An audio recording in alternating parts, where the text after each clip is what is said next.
Awesome. Well, welcome to another episode of the Footwear Intern podcast.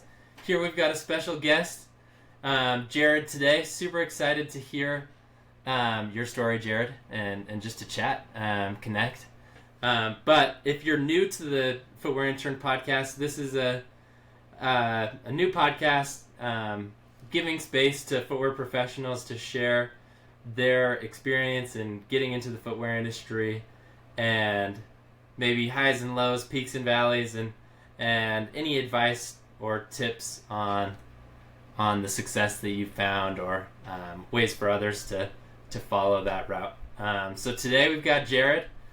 Jared, super excited. So funny enough, and this is, maybe you're gonna have to fact check me here, but I think I originally saw your work in some of your your earlier Brooks work it was probably Behance. Does that sound right?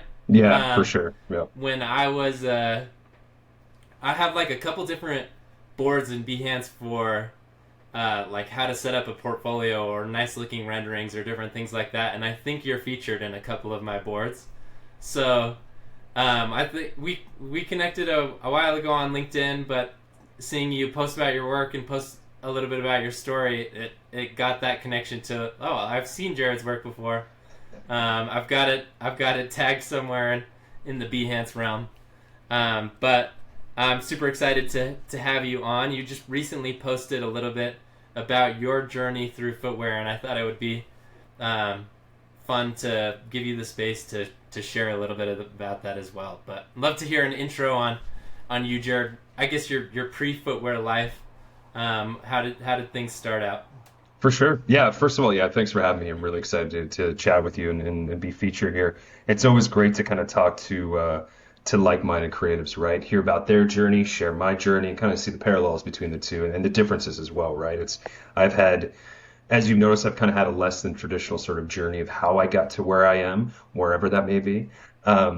So yeah, it's a little history sort of on myself is I was born in Halifax, Nova Scotia, so the far east coast of Canada.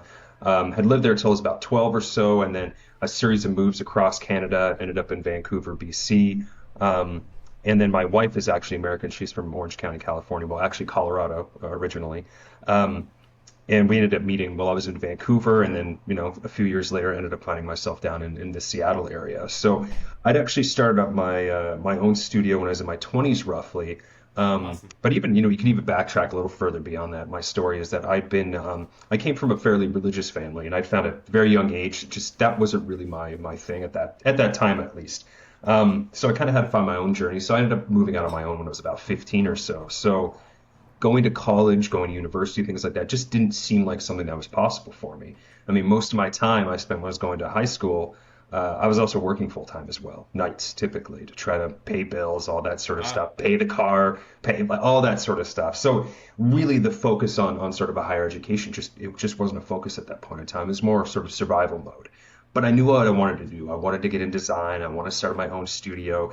As early as I could draw, I had been drawing. I'd been sketching, always drawing monsters, creatures, groundhogs with drilling equipment, just weird stuff. But in fact, funny enough, I'd actually got in trouble. I think it was grade 4 or 5. I'd gotten in trouble from my teacher because I kept drawing like monsters. And she called Wow. my parents in a meeting, like, "Oh, he keeps drawing scary demons and monsters. Like, you might want to have him checked." And my dad was just like, "So?" Like it was the weirdest meeting, and I don't know the full context of it, but I just remember him being so put off by, like, let him be creative, let him do his thing. Who cares? Like, just like he doesn't know any better. Like, so I thought it was actually kind of interesting that my dad, even from an early age, really tried to encourage it. He wasn't a self-proclaimed creative himself, Mm. Yep. but very highly organized, very disciplined, schedule-oriented, task-oriented sort of thing. So in his way, that was how he was creative, right? We're all creative from Yeah. from birth, and there's something along the way, something happens along the way that either tells us that we are or aren't creative. We convince ourselves in one way or the other. And he convinced himself that he wasn't. But lo and behold, through his organization, his discipline, that's how he expressed his creativity, which was interesting. So, but he always encouraged it in me. My mother, super creative, painter, always painting in the house, always painting walls, doing trompe l'oeil sort of stuff, like French trick of the eye sort of realism on the walls, and just Wow. really interesting things. I always remember living rooms painted in like gold colors and like greens and yellows and just really beautiful stuff. Incredibly expressive woman. So she always really encouraged it as well. So I knew that's kind of the path I wanted to take. That's where I found joy. So then, of course, on my own at 15, it kind of become less and less of a reality. But through sort of luck and timing and being in the right place at the right time, I was able to get a job when I moved to Vancouver, BC.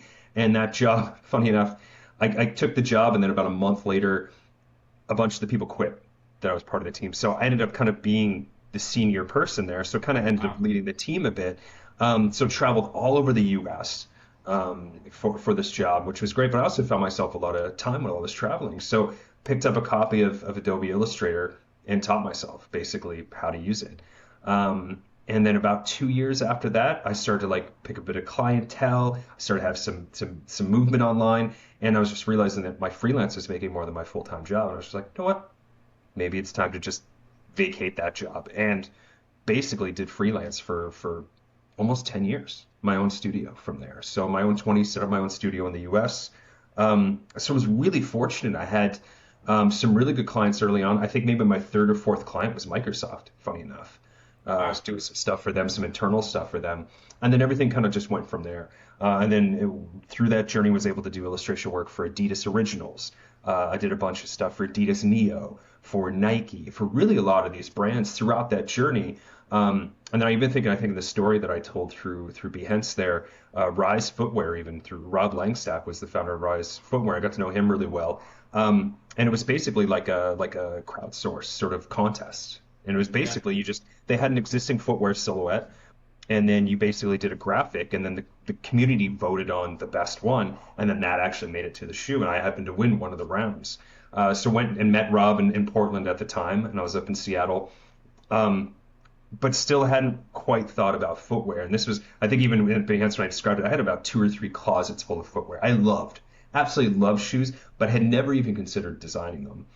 So Uh, it's funny that the universe was kind of dropping these little hints here and there, but I right. just wasn't picking it up.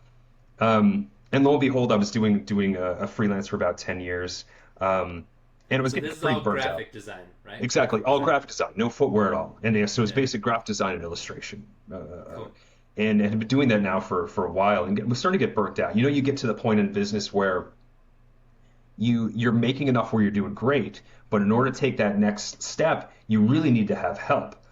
But can you afford to pay $120,000 to another person to do that help? So it's that always that sort of back and forth, right? Where it's like, well, I need the help, but I can't throw like X amount of dollars, like, and it's always this back and forth.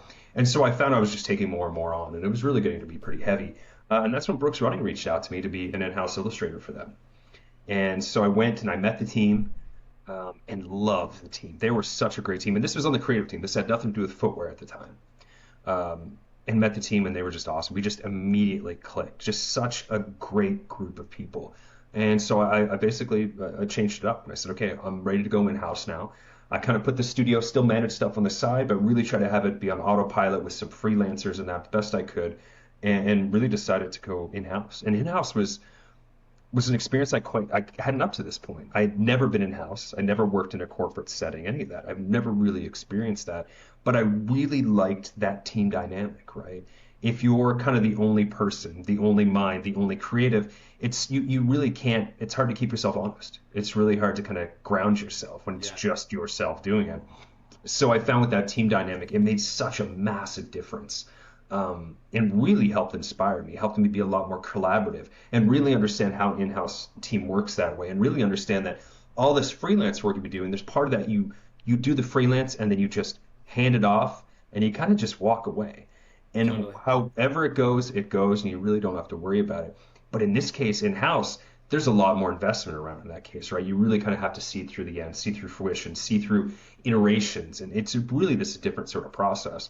But while I was there at Brooks, I was doing branding work for like logo work for technologies on shoes and a little bit of graphic work and things like that. And I got to know the creative director at the time, Anthony Piazza. And through a series of conversations over a few months, ended up basically expressing my want to design footwear and to learn that whole process. And so I did. They basically brought me on to the color team, the trend and color team, under Jennifer Weiss over there, and basically spent the next 2.5 years learning the whole process inside and out. And this was really what kind of kick-started the whole footwear thing for me, and where things really started to kind of fall into place. Um, Now, did you want to break here? I've been talking a lot. Did you want to break here at this point, or do you want me to keep Sure. going? Yeah, yeah. No, that's great. I think it's really interesting. I wrote down a couple of questions, um, and I guess I don't want to backtrack too far, but so when you um, I even just at I guess at the start, and then as you're going through, I think this question will kind of lead through a couple of phases of what you just talked through. But so you talked about your mom and dad were really creative in different ways. I totally agree. I think no matter our profession, like there's creativity involved for sure. Um, did you know someone initially though that was doing it as a job, like doing art, doing graphic design, like getting paid for it?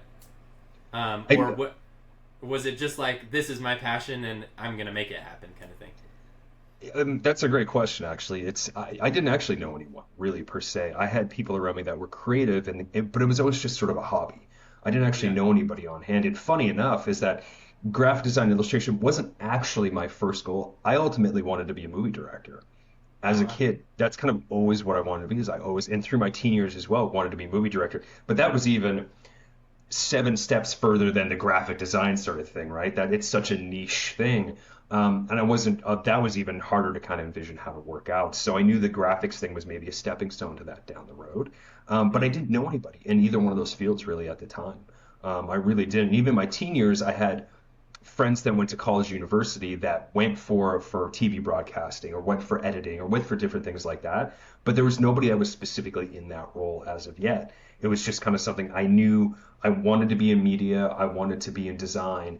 And so that was kind of the path that I foresaw just based on kind of my knowledge, program knowledge, and just my experience with basically doodling up to that point. Yeah. So then you move across Canada, right?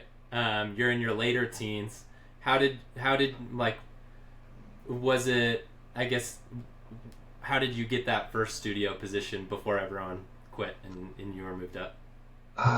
And it is funny enough, it was actually a sales job. It wasn't even a design role Oh, that I okay. So stepped so into. Yeah, it wasn't even design related at all. It just so happened that during that role, so basically what it was is funny enough, I actually loved this job. It was one of my yeah. favorite jobs I've ever had. And funny enough, it was working for an online broadcasting company, but not like TV, video, or anything like that. It was actually for online auctions and specifically Interesting. heavy industrial auctions.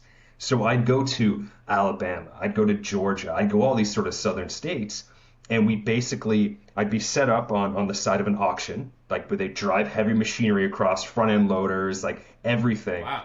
and I would basically communicate online with people and collect bids to basically bid on this equipment. And that was my job. And I sort of managed the accounts and did sales and kind of did that part of it as well. So it was something totally different than I'd ever done. And something again, very, very niche. And it was just a job ad that I just happened to answer when I was in Huh. Vancouver. And so I'm completely unrelated, but because of the travel I was able to do, the amount of times I spent on planes and hotels, things like that, that's when I picked up sort of Illustrator and taught myself how to Illustrator. use Yeah. Illustrator. And like between you and me and anybody else watching this, it was definitely a pirated copy. I couldn't afford full-on Illustrator back then. But yeah, so it was, and that's basically what happened is I spent a couple years just teaching myself how to use it. Um, yeah, and so it was just again not design related whatsoever, the role itself, but it just so happened to kind of open up a window for me to be able to focus on design. That's cool. And okay, so then you move in and I guess now I'm just thinking each transition. So then from that job, then you moved into a studio, right? Or is that then you're starting your own studio? That's when I started my own. Yeah, exactly. So while I was at that job, I started my own studio on the side. And by studio, Okay. I mean out of my one bedroom apartment in Vancouver. Yeah. So, Right. but studio enough. And around the same time, well, not around the same, it was during that same time. And then eventually, yeah, that's when I got to the point where I realized, oh, this freelance thing is actually, this is ultimately what I want to do. And as much as I love this job, the freelance thing just made a lot more sense at that point in time. So For I just sure. made that full transition over. Yeah. How did you start getting clients? Like, what was your process there? And just, I mean, you dropped some like big names, right? We're saying Microsoft, we're saying Nike, Adidas. Like, what? And still, yet we haven't considered like jumping into footwear. Like, what? I guess how did you get those clients? Like, it sounds like you had some pretty awesome success there. Yeah, I mean it's a different world now online how that works. Right? I mean everything is social media based, but back then it was very different. And you probably have never heard of it. Only some people have. It was a website called customize.org. And basically what it was is it was all about like desktop customization, like custom docks on Windows and skins for Windows and Winamp, if you remember Winamp, and all those types of programs doing desktop wallpapers. It was basically like a design nerd heaven at that point in Uh, time. But what they had really interesting is that the public could submit desktop wallpapers or skins for different applications, and then you'd have the public like vote on it, comment on it, and then you'd had like a sort of a collection of I guess judges maybe that would sort of judge it out of 100, and you sort of have a placement in there. And it wasn't uh, a contest per se, but it was just more so like, oh, this is the best 10 desktop wallpapers on the site, and this is the best 10 Winamp skins on the site, different things like that. And so you'd get in there, you'd submit something, and you'd get feedback, and you'd get a ranking. And so you could really start to measure your progress. And you start to build up a little bit of a fan base and a little bit of a following. And so back in the day, that was like, for a designer, that was the most amazing thing you could do is basically the platform was built for you to get immediate feedback, which is a fairly unique thing and get immediate feedback from not just the public, but also like professional designers in the industry. So it was a really unique sort of setup. So I found myself submitting stuff there in the very early days and trying to get better and better, listening to feedback, doing all these sorts of things, and really finding kind of what my style was and what people liked and what kind of, and then from there started to build a small little portfolio of personal work. But because it was desktop wallpaper specific, you then start to have like software companies. You start to have these other brands start to reach out to you, would see your work.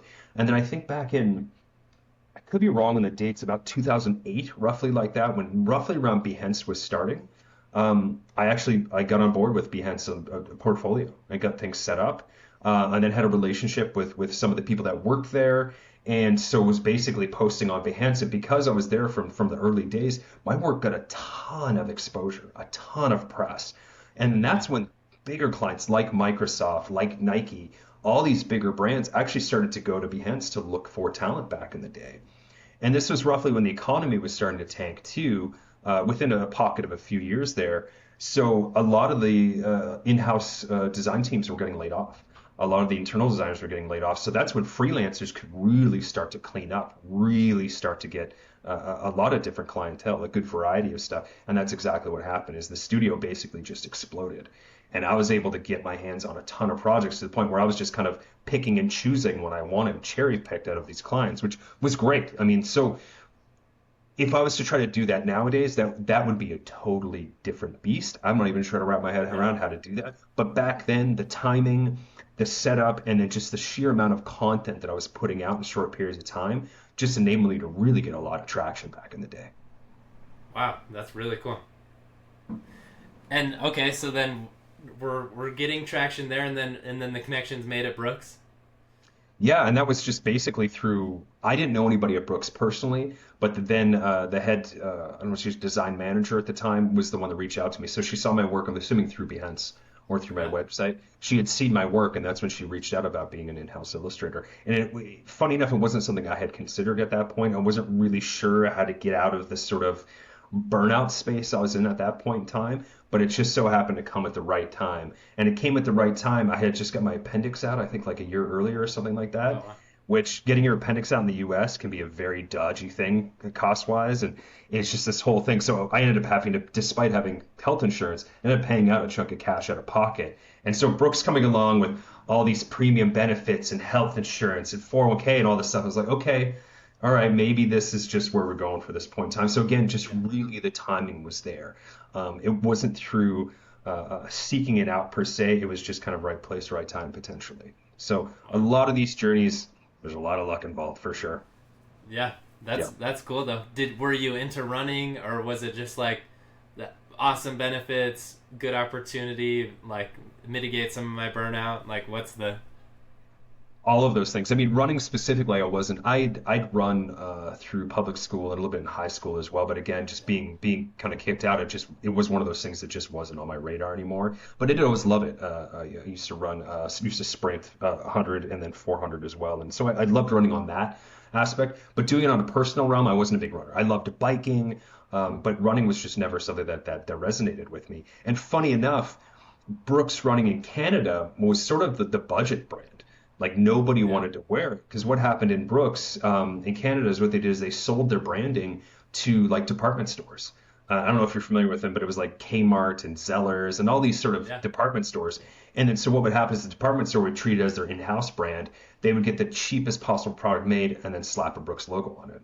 So in Canada, Interesting. Brooks just didn't have the name that it was starting to get traction in the US. So when they reached out to me, I thought it was Brooks Brothers, like the suit company.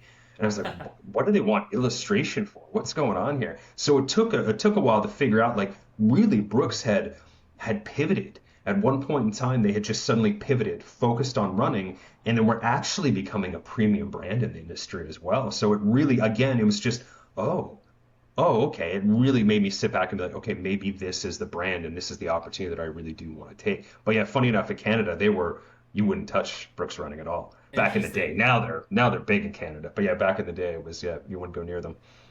Interesting. That's cool. Um, okay. Well, all right. Then let's continue on with the story. Those were my paused questions. Okay, perfect. Yeah. So oh yeah, so Brooks, yeah, so the journey at Brooks, that's where it was that ended up. So it's just basically, yeah, spent the 2.5 years there to really learn footwear inside and out. So I was going to Vietnam, going to China, was really learning the processes, even maybe more so than I needed to, because I really just love learning every aspect of it. And I've always come from the realm that in order to design a proper product, you need to know how to develop and build a proper product, and Yeah. really understanding like what can be done, what can't be done, where can you stretch the rules, where you maybe need to play by the rules, and really understanding all those aspects of it. So I really tried to dive into all of it as much as I possibly could. Um, but then through some leadership changes and things like that at Brooks, I won't get into details, but it didn't feel like home anymore. Something was a little off. And so they were going through quite a bit of changes at that time, and I felt like okay, maybe it's time to shift back to maybe something else. And maybe it was a rash decision at that point in time, but jump back into freelance sort of thing. And in that point in time, I figured, oh well, I've got the footwear background, I've got footwear portfolio, but the footwear thing kind of just stagnated. It Hmm. was a little harder to get clients. Really, the whole freelance tapestry or environment or landscape had changed. It was completely different, even just in the couple years that I was at Brooks. It had changed so much. But I was able to kind of spark it back up, get the freelance rolling again, and did that for a couple years. And then Brooks, funny enough, I moved down to Southern California for my wife's health. The Pacific Northwest wasn't the greatest for her up in Seattle. It's quite gray all the time. But we ended up going back down to California, close to where she had grown up, and loved it down there. We were down in a place called Carlsbad, California, which is part of the greater San Diego area. And it's just beautiful, gorgeous. And Brooks had reached out back out to me, and I'd done some illustration work for them and some graphic work on footwear for them. And then one of the times I traveled back up to Seattle to meet with them, the new creative director at the time, Aaron Laurinat, which is a great dude. Him and I got talking and basically came up about coming back to Brooks. And so I did. And we ended up coming right back to Brooks again. So everything kind of leads back to Brooks, funny enough. So I ended up coming back. But even the Brooks landscape had changed quite a bit since I had been there. And they really cleaned a lot of stuff up in some ways, really had a different sort of focus. But the processes were different. And it was a whole new team of people. I mean, I found when I joined, there was basically four junior designers or junior level designers or higher that had joined since I had left. And a lot of the people that I had been there with before were gone. They left for other roles so it was just a different sort of environment, but it was great. It was wonderful. The younger designers there, they were so much better than I was. And I was pretty rusty at footwear at that point in time, too. I hadn't been doing it now for a little bit, but they were so good. Just super talented guys, great guys. I ended up having a great relationship really with the whole team overall. A really great dynamic there, and learned so much from the younger designers and from leadership there too. So I ended up spending a couple more years at Brooks again. Um, but again, things started to change. My situation had changed. My wife's health had changed. We ended up moving back to Seattle for the role as well. So things kind of took a turn, and that's when basically Under Armour reached out to me after I'd been at Brooks for a couple years. And Under Armour at the time, did you want to take a break between the Brooks and No, Under Armour yeah, yeah. stage? Okay, we can go right into it. Under Armour at the time was interesting. It was a good opportunity. I mean, the pay, it was like two title bumps. It was quite a bit of a pay increase as well. And then it was a move down to Portland from Seattle. And Portland, of course, is sort of the footwear mecca of the US right now, right? So it just seemed like the best opportunity at the time. The people I spoke to on the team at Under Armour were great, some really good people. So again, it was one of those things that just felt like, okay, this is the next step. This is where to go next. And it was on a 6 month long non-compete for there. So moved down to Portland, made the transition. I was down in Portland actually for a couple months before I started the role there, just to kind of get my footing under me. And then started the role and realized within maybe the first month or two, the brand that I initially signed up for 6 months later was a very different brand. Mm. Um, and really, when I started, really they wanted to focus on performance and want to focus on running, really build out this team, build out this product line. And what I enjoyed 6 months later, I realized that maybe that ideal that they had in mind, that dream they had in mind, maybe had kind of got lost along the way through no fault of the leadership there in Portland at all. The brand was just sort of in an identity crisis, and not necessarily in Yeah. a negative way, but they were just really trying to figure out who they wanted to focus on and how they wanted to get there. Um, and I could say that the little less than 2 years that I'd been there, they still hadn't quite found it. So you can kind of imagine sort of that sort of turmoil that would happen within that, really trying to pivot constantly. It was tough for a lot of people that was there, and it was tough for myself too. I'd gone from really having a career that was sort of like growing and growing and growing to this next big step at Under Armour, and then feeling like really I had less and less impact at Under Armour than I even did at Brooks, despite the two title bumps and the pay bump. I really had a lot less impact here than I did at Brooks, unfortunately. And it was just just a different sort of brand setup. So I really try to pivot on trying to support the team more. I really try to pivot on trying to support processes, design languages, design processes specifically, best practices, and then really try to focus on with the lab, with focusing on biomechanics and focusing on really different things to try to get things pushed and try to help the teams out and try to help the product in the long run. But I can tell you, after almost 2 years at Under Armour, I had one shoe make it to market Wow. after 2 years. Yeah. So it was just a different time, different process. The brand was a little different setup. So it just wasn't going as smoothly as I sort of anticipated. And then I got laid off. I think it was about maybe a month or a year and 10 months into working there, I got laid off. Which is a mixed bag of emotions. I loved the team I worked with, the immediate people I worked with, but the brand, I'd unfortunately gotten to a point where the brand just it left a sour taste in my mouth very early on in the process. So it was more relief than disappointment when I got laid off. And this was, I think, like the third or fourth wave of layoff that Under Armour had at the time. So I guess my days were numbered. It was sort of a crapshoot kind of who was getting laid off at that point in time, at least to us on the Yeah. Portland side. I'm sure there's a rhyme or reason in the numbers. But yeah, so it was unfortunate, but I think in the long run, it was a big relief.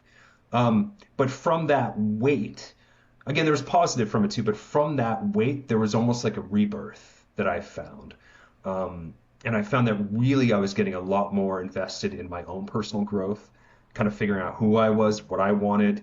I was able to write and record like my fourth studio album, which was really cool with my band. So that really focused on that. I was able to really beef up the portfolio, understand my process better, and really a lot of the stuff from Under Armour with building decks out and building stories out and all this type of stuff. I was able to carry that now into my own sort of freelance, my studio again, and really kind of figure out how to tell these stories and how to communicate them, which I didn't quite have that basis pre-Brooks or even post-Brooks too. I didn't quite have that sort of understanding. So there's a lot of learnings there, both personally and within process too. So it wasn't all bad for sure. And there's still people at Under Armour or that have left Armour that I still talk with almost every week or every 2 weeks sort of thing. So again, such a great group of designers, developers, product line managers, just a great group of people there.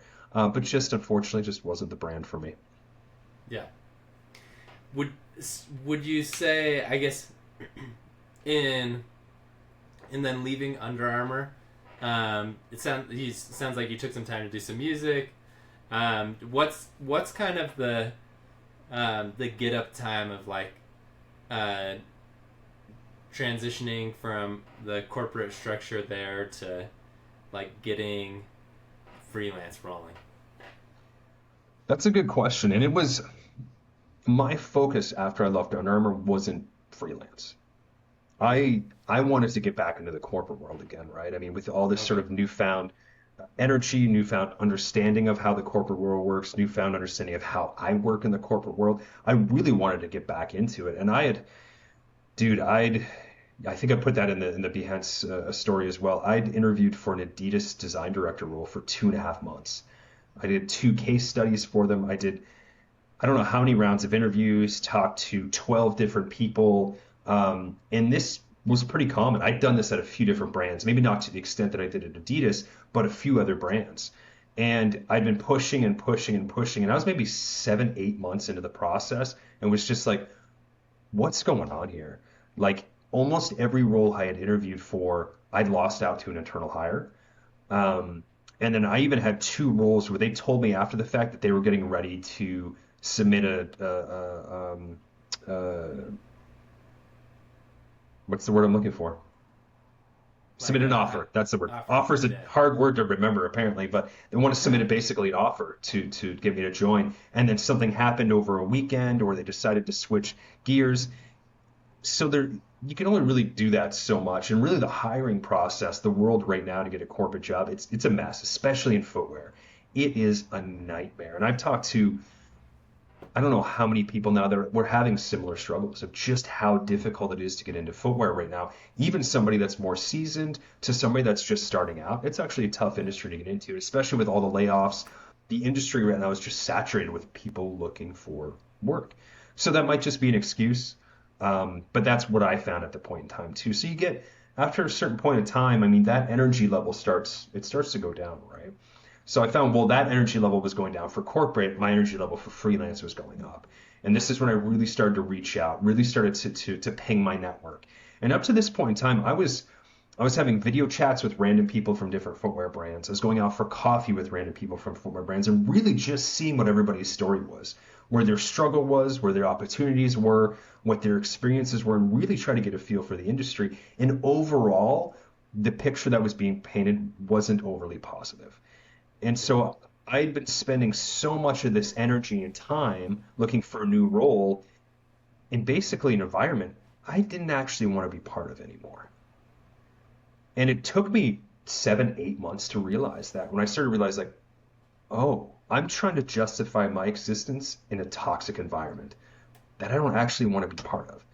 And so maybe somebody a little smarter or quicker would have figured it out sooner, but that's how long it took. So it took a little bit, but once I realized that, things kind of gears sort of started turning a different way for me. And that's when I realized that, okay, freelance is kind of where I want to focus on. I want to focus on footwear freelance specifically, but that means that I don't need to be in the US to do it. So why am I here?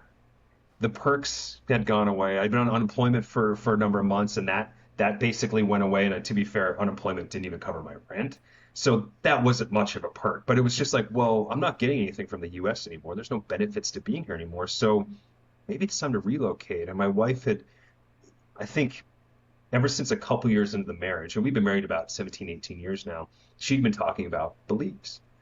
And so Belize kind of came up again. And one day she's like, hey, unemployment's ran out.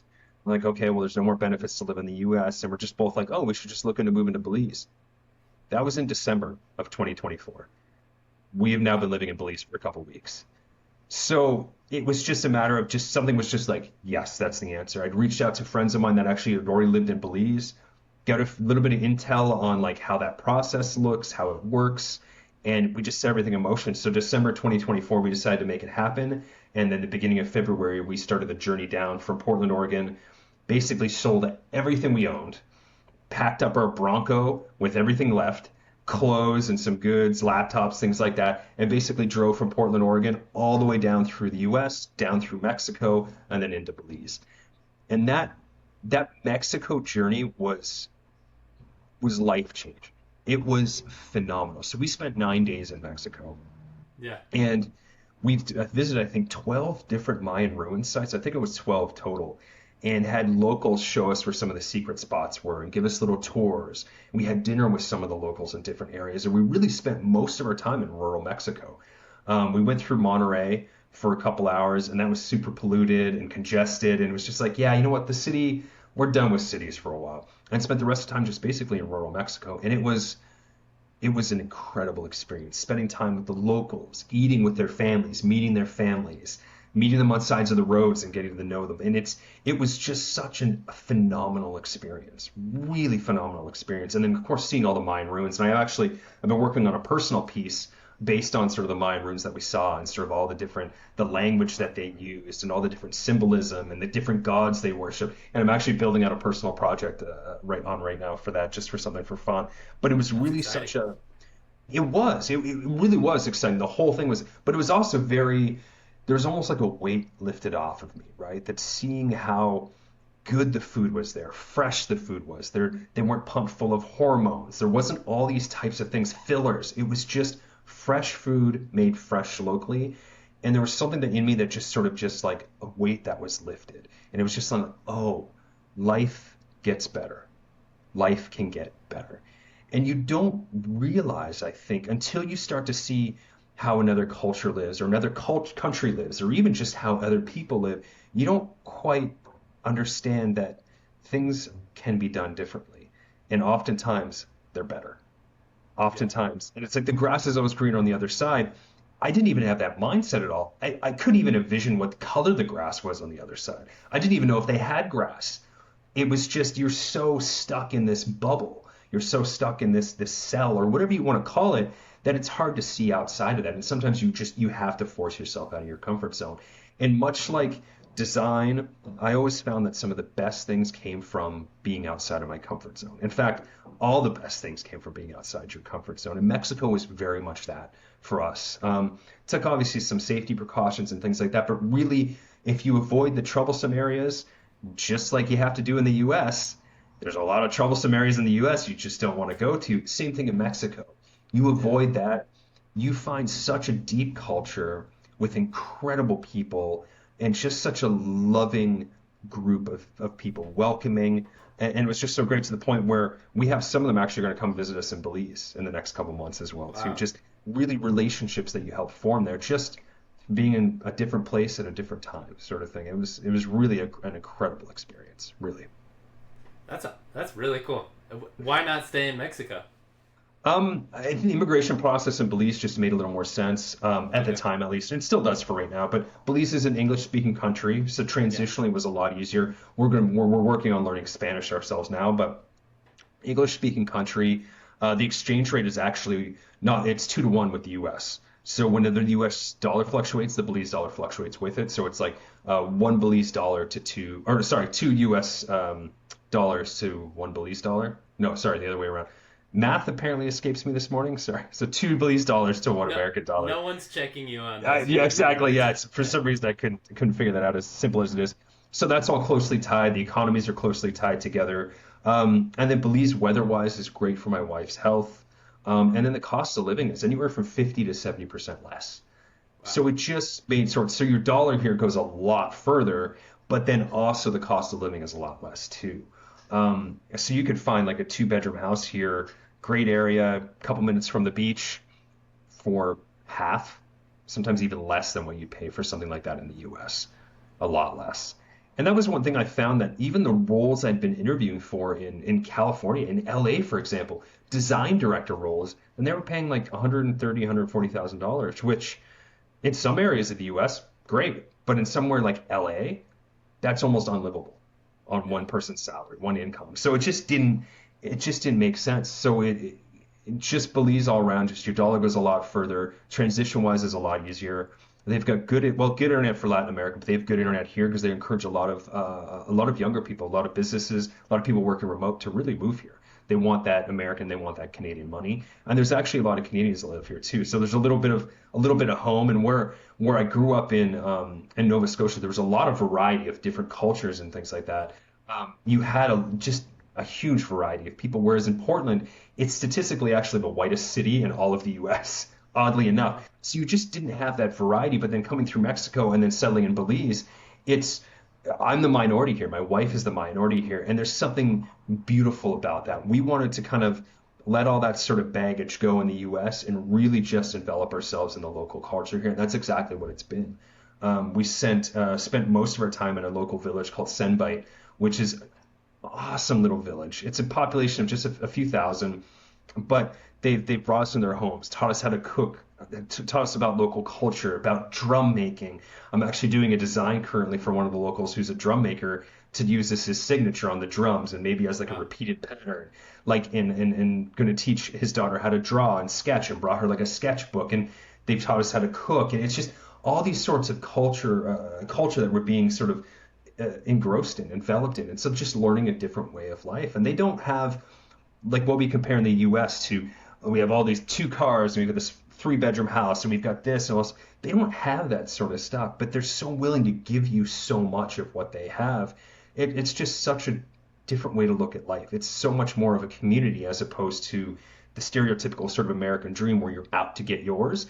It's really about community, which is interesting because that was one thing that since I'd left sort of organized religion when I was 15 or even younger, really mentally, something that I didn't quite have up to this point of having that sense of community, right? Yeah. So I thought it was really interesting that really that I had to go sort of this full circle around in a different direction to really feel sort of settled. And Belize, after being here when we were here for about a week, it felt more like home than Portland ever did. Wow. Which is interesting. It's just a different sort of change, right? But that was that whole getting out of your comfort zone sort of thing. You never quite know what you're going to discover. And to be honest, though, man, not everybody's situation is going to enable them to do something as extreme as to move to Belize. It really doesn't. So again, really lucky in that sense to really have kind of a setup where I can make that possible, and I make that possible for my wife and her health as well. That's not a typical journey. It's really not. So not everybody has that opportunity, but there's other ways to step outside your comfort zone, other ways to connect with cultures, whether it's a week or 2 week trip, or whether it's just communicating with people online or video chats, or really stepping outside and realizing that we're in this bubble, whether we're in the US or Canada, we're in this bubble that you have to step outside of and just really see how things work and how things are positioned. And I think that's ultimately one of the things that let us out is the corporate system in the US, but also the political system in the US too, it was just time to step back from it. And it had been for years, honestly, for years and years. It really was. And there's been no regrets. The whole journey, the whole way, I had zero regrets about leaving the US. I hate leaving my friends behind and people that I really grew close with there. But no matter what, I mean, technology still keeps us pretty close together. So, For sure. but it was time for a change. Yeah. That's so cool. I was actually telling my wife before this, I guess what I had understood from your like written journey, and she was like, when's our Belize journey? You know, like, when's the... But I guess with that though, like, do you see? Obviously, you like it sounds like it's been an incredible turn for you as far as, even I guess outside of work, but just like the life, right? Something. Well, I guess two questions, but something that I say to a lot of people too is when like students or people trying to get into the industry on like any advice is I try to say like I'm more than a footwear designer, you know, in the sense of like that's like a footwear designer is what I do, not who I am. And I think that like taking over your life too is like an important aspect of it sounds like what you're doing, right? Getting out of I don't know, things that may bog you down to a simpler way of living. Do you see, and obviously I guess you've been on this awesome journey, do you see any way that some of that peace of mind could be attained without the incredible travels? 100%. Or that it like could be dipped into at least a little bit, or maybe ways that you could have gotten some of that relief in like earlier stages in between the like corporate roles?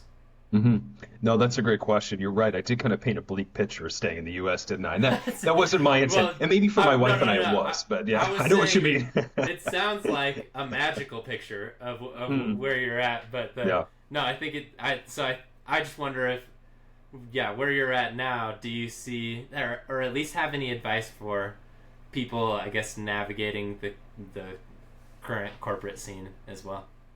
Yeah, that's valid. No, 100%. One of the things that I found, and I remember when we did a move from Seattle, Washington down to California, and I remember we had a house there. It was a four-bedroom house. It was too big for two people, way too big for two people and two dogs. And I remember because you have a house that big, you fill it with stuff. You don't have an empty room. That's weird. When you a creep, like you got to fill it with stuff, right? So, Yeah. and I remember when we were moving, and I had been trying to work full time. My wife was trying to deal with her health as well. So, I remember the morning of the move came, and we still had a whole room that wasn't packed up yet. And I remember there was this feeling of just heaviness for the amount of things we owned. And I remember thinking, I never want to own this much stuff ever again in my life. And the movers were incredible. They helped us pack it up, even though that wasn't their job. They helped us pack everything up. They were incredible. But I just remember owning that much stuff for just two people. And it was like, it's too much. And then we moved down to California and we had one room that was basically just storage. Nothing else because we just had too much stuff. And so as we went to each move, we purged more and more and more. And then I remember being in Portland, we started to build up more stuff again. And I started to feel it weigh on me. And I'm sure not everybody's like this. Some people find comfort in it, No, but for me, I've it was a felt this weight. too. Yeah. Yeah, see, and to be fair, I think most people do feel that way. And so it gets to a point where we're part of a capitalist consumerism sort of society where you fill the void with things. You're always buying things. Oh, I need this thing or I need this or like, oh, maybe this thing, oh, that'll be the key to happiness. And finding a way to stop that, finding a way to simplify, finding a way to purge. And there's one thing that, but when people move, you always end up getting rid of things, right? But it's that sort of mentality that it's like, try to keep that, try to hold on to that. And that means that you move into a two-bedroom house instead of a three, or a one-bedroom instead of a two, or you simplify. Whatever way you see of doing that, happiness is about simplifying. Hmm. Happiness is not about physical things, it's about people and experiences. It's not about physical things. But because in Canada and the US, we're taught that it's about this car will make you happy, this house will make you happy, this thing will make you happy. That mindset we basically get from a very young age. And it is nearly impossible to purge yourself of that. But even moving down to Belize, we're renting down here and we're just renting fully furnished places. So like this desk I'm using right now, I don't own this desk. The bed, I don't own the bed. I don't I don't own these things. It's just laptops, clothes, and what we need to survive. And there's something so freeing about that. And that can be accomplished anywhere. I'm not saying owning a couch is a bad thing. It's not. But you get the Right. point. It's really about simplification, right? It's tough too because I'm a collector mentality. I love to collect things. Whether it's stupid vinyl figures or whether it's Japanese robots that I'm collecting or whether it's shoes. Oh my goodness, shoes. Whether it's any of those sorts of things, that's my mentality. You just like to, but the more and more that you get, that new pair of shoes you buy, that new collectible you buy, it's just one percentage of something that just keeps you a little more rooted and a little more solidified and a little more not grounded isn't the word. Grounded can be a good word in a lot of usages, but it's an anchor. It's a weight almost. And that's what I found is that when I started to wash that mentality away, I really started to be happier. Hmm. I like that. That's I totally agree with that. We're actually like in the process of moving and just like a little like storage crawl space in the townhome that we live in, and it's what is all this stuff, like this. But yeah, I like that. I like the like simplification. I think that's a beautiful way to put it. Um, so you're in Belize now. You're ingrained in the community. What does the work scene look like for you in Belize? I think one of the maybe benefits of COVID is like the openness to remote work, and maybe that was already a thing with some of the freelance that you had done previously and throughout your footwear career. But um, yeah, what does, I guess, like work life balance feel like when you could be walking to a Belizean beach in a couple minutes as well? What's that like? It's since I've done freelance for so many years in my career, it, not to say that it doesn't matter where I am, but it's manageable kind of where. As long as I have internet connection and I've got power, I'm usually pretty good. Um, Belize, locally wise, there's no job opportunities here at all for what I do, for both design and footwear design specifically. So Yeah. everything I do is freelance basically. So contract work with a studio in Seattle, and then contract work with a company in Germany right now as well, and then some work in China too. So it's basically that part of it necessarily hasn't changed. One thing that is different though, and I didn't quite appreciate this, getting things shipped to Belize is, even if you get it, it's usually like 3 weeks after it gets shipped. So getting samples shipped to myself that I need to proof and look at and stuff, not really a thing anymore. Yeah. So that's a hurdle I'm currently working on, and it's you can get stuff to you, but it usually takes weeks later. And with samples, things like that, usually you get it in, you get a couple days to like proof everything, make sure it's good, changes, and then send everything off. So really have to rely a little bit more on the client to do that, which is a bit of an ask for sure, but I haven't had any issues with it just yet. But there's a part of that hands-on that you do definitely miss, both with materialization, both with construction, both with a lot of different stuff. So that I'm currently navigating for sure. Yeah. If it was all just digital stuff like I'd done in the past, illustration and that wouldn't even be an issue at all. So that's definitely a hurdle to get over for sure. But no, it's kind of business as usual, really, and it's Cool. trying to fit that work-life balance for me has always kind of been tough. Like I'm checking emails at night, or I'm checking emails on the weekend, or it's and being a designer or being a creative, really in general, in a corporate environment, there's so much of yourself you have to put into something because that's what's asked of us, right? I mean, you have to consider a brief, you got to consider style guides, design languages, seasonal design languages, consumer wants, biomechanics, business needs. There's all these things. And in order to do that, you really have to invest a lot of yourself into this to figure it out. You got to get sign off from a lot of different people. You got to jump through a lot of hurdles. You got to tell stories. So to not get emotionally invested in that is nearly impossible, right? So that's a tough aspect of it. And now I can't remember exactly what my point was or why I'm talking about that, but maybe that's just a point in and of itself that it's really, as creators, it's hard to not get invested emotionally in something like that, right? Um, Maybe that's just a point on its own because I'm not really sure where it was leading. I kind of distracted myself, so. No, I think that was perfectly set.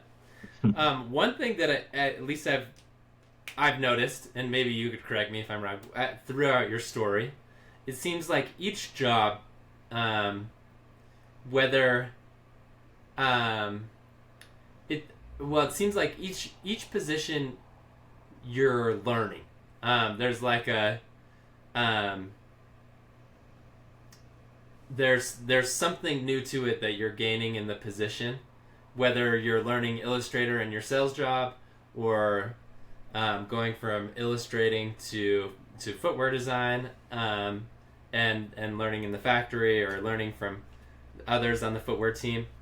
I feel like a lot of people, at least, well, I mean, I guess I'm projecting, right? But we all have our own bias. But I know people that I've talked to look at like job boards or different applications and maybe stress over like qualification on every single like bullet point in the job posting. But I guess what has like the learning process been like for you in each position? Obviously, like you have the skills to do the job, but you're learning in the job as well. What does that look like for you? I mean, it's really learning on all fronts. There's one thing I would say when I interview people for new roles, or even talk to people about freelance roles as well, hiring from the different. My biggest thing was, especially within a corporate environment, is that technical knowledge can be taught.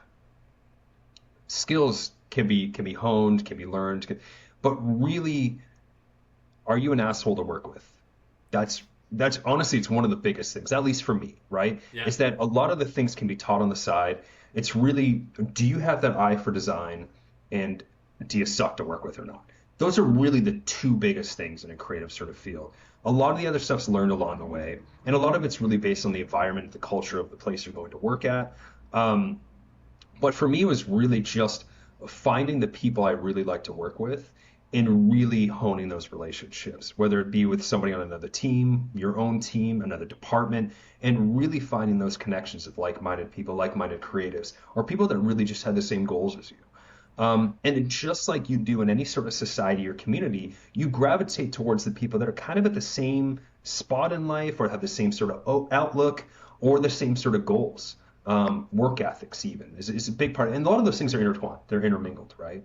And that was the biggest thing is kind of really trying to figure out what people really wanted, what their goals were, what their agendas were. And you find in corporate environments, you've got corporate politics, you've got different agendas, you've got different personality types, and really navigating that. And for creatives especially, that's a hard thing to do. Um, Not all creatives make good leaders. And in fact, I would say that there's a small percentage of creatives that actually make good leaders. It's just a different sort of approach. And it depends on how you define creativity, et cetera. We kind of spoke about that earlier. Um, but it's just a hard thing to find. So finding that leader who's also creative, understands the process, understands how the designers think, but then understands how to lead, those those are the people that you really want to latch onto in the industry. Those are the people that you really want to learn from because they've figured out some sort of system, right? And that's where I really try to change my focus too, is that, maybe my sketching skills aren't as good here, or maybe not as creative here or something, but maybe am more over here of that. But really finding that leadership and really support and mentoring was really where I started to sort of transition and find my passion. I mean, I was part of um, mentoring program at Brooks. I was mentoring a program at Under Armour, and then even in between, I've tried to help a lot of students and a lot of younger designers through their journey throughout. And that's where I found really that's how we're going to make an impact. The biggest impact myself really is within the industry is helping younger designers navigate sort of this gauntlet, this mess of things, right? And find the beauty in it, but also find where things you want to avoid as well, and things you want to kind of let go of, and how to compartmentalize some of it, which I'm not a professional at. I'm terrible at that. But that's really where I found a lot of the creativity outside of design came from was just really trying to help other people, whether it was developers. I know at Under Armour I mentored an apparel designer.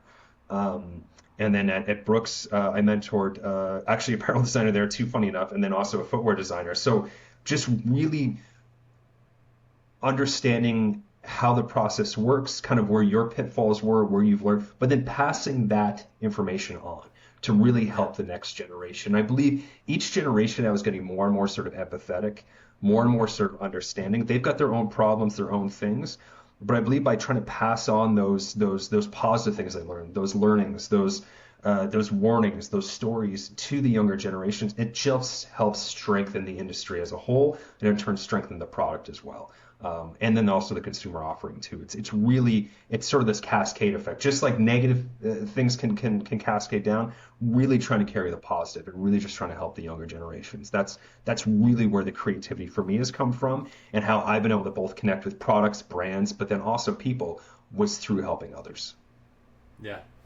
Well, I mean that's like the reason for the podcast, Yep. and I also I love I think helping people, paying it forward in whatever phase someone helped you, right? Like someone's helped me along each phase of my career, and I think um, the people that are willing to help too are the ones. I think there's a benefit both ways. I think like you talked to a little bit there. Yeah. Well, I guess with that, Jared, would you say that would you have any like, I don't know, man, maybe this is like a loaded question, but like a summary of advice that you would give to someone, maybe either looking to make a transition or just trying to find their niche or dig out their spot in the industry? That's that is a loaded question, but I think probably one of the biggest things with for me is that through transparency comes clarity. And when you're honest with what you want, you're honest with your sort of your downfalls, you're honest with what you're good at, you're honest with where you want to grow, you're honest with what you want to focus on, and you're honest with those things with other people around you. You can level set with people around you. You can say, hey, I know this sucks, but we're in it together. Let's try to figure it out. Or, hey, I'm feeling this way right now. How can you help me? Or what do you suggest? Those just very simple areas of vulnerability and transparency go such a long way. And this is something I really discovered at Under Armour is being honest with yourself and those around you. And I found that leadership around me, whether it was Brooks, Under Armour, even in freelance, the leaders that really said, hey, they acknowledged that something was wrong or they acknowledged something was right. And then we're able to openly talk about it and then figure out a path forward or celebrate the thing that worked. Those are the ones that both made the biggest impact in my career, but also that I respected the most. Those were always the ones. And then being honest with yourself, that vulnerability, that transparency, that's the only way you get to the other end. That's the only way you get that clarity is through those moments.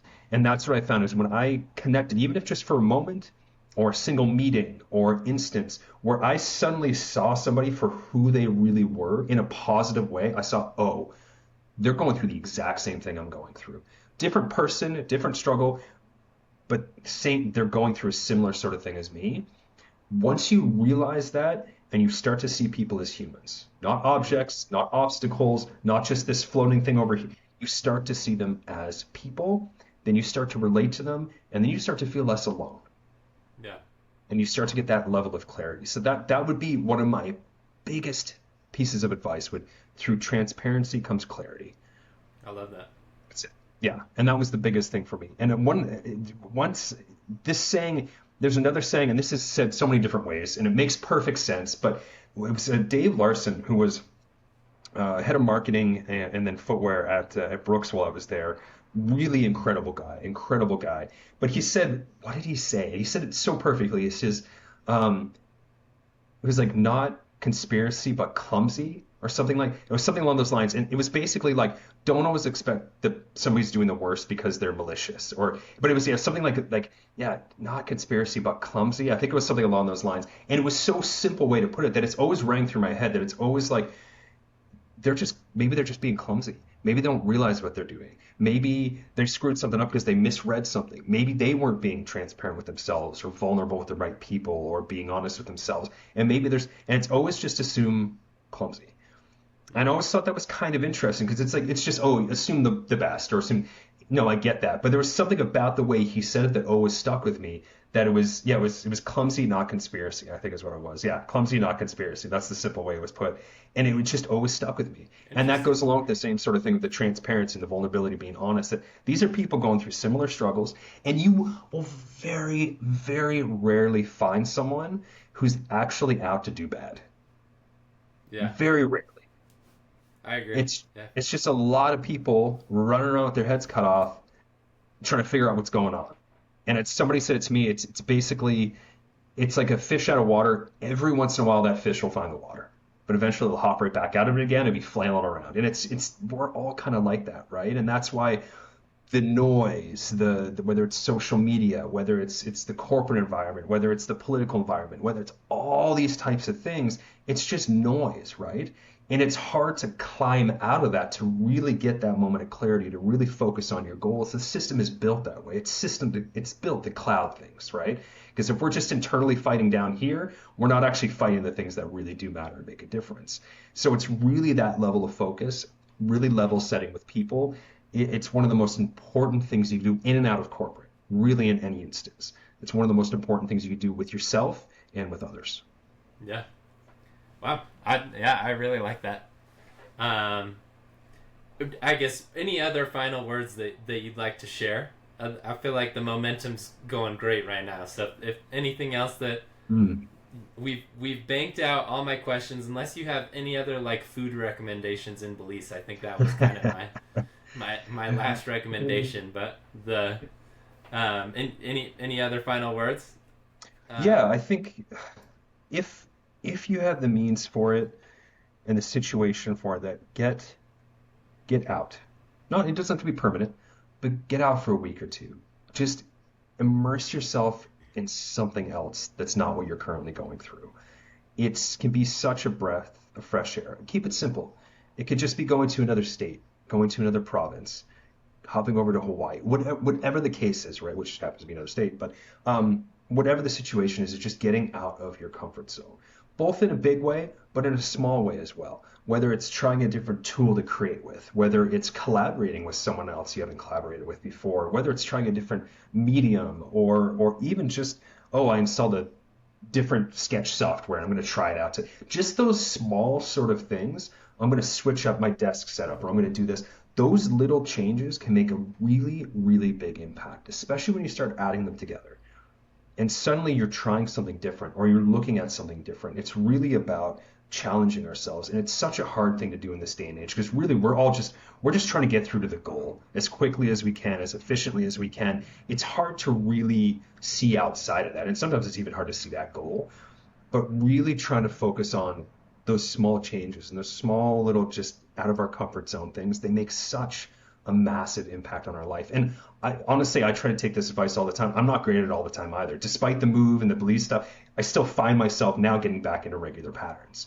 So it's really just finding ways to break those patterns. They make such a difference in your life, truly do. And that's really when you start to explore the most and really find the most important things in life are just stepping over that line a bit, stepping outside of that box, outside of that circle, that bubble. Those are really the most important moments in your life, and that allows you to both connect with yourself and connect with others on levels that you wouldn't have really thought. yeah, I love that. Okay. Well, I think this has been a wealth of knowledge. I, I know. I guess I know for a fact that people will be listening to this and will gain a lot from your words and your experience, Jared. So, one, I guess I appreciate your time. Um, Maybe we get you back on in the future if there's any like beliefs to who knows what the next stop is, something fun in between. But for now, I think this has been super fruitful, and really beneficial. So I think there are going to be other people on the other side of YouTube or uh, Spotify that are really excited about this as well. So thank you. This has been Oh awesome. no, thanks for having me. No, it's been an honor, honestly. And I mean, what designer doesn't want to sit down and talk about themselves for an hour and a half? Really? I'm joking. It's knowledge to be shared, right? Yeah, exactly. And that's it. And that's honestly, if part of this journey can help anyone, or really help anybody connect with what's important, just through my folly and through intended decisions and non-intended decisions, if anybody can learn from that, then it's worth any amount of time it takes, right? Really, truly. I've got nothing but hope and faith for the younger generation of designers and creatives out there. They're just getting better and better. Um, One thing I'll leave you with though, when exploring new tools, and I will preach this till the day I die. AI is a good tool to have in your arsenal, but it can't be your only tool. I think that's a That's it. great point. Yep. I like that. I 100%. We can even mic drop off that. Okay. Well, this is another episode of the Footwear Intern. Jared, you've been awesome. Really appreciate it. I'm sure people are going to be reaching out to you on LinkedIn, asking to review their portfolio or for more advice or something like that. I'd be more than But happy to. awesome. Okay. Well, Thanks so much, Doug. thank you. Thank you.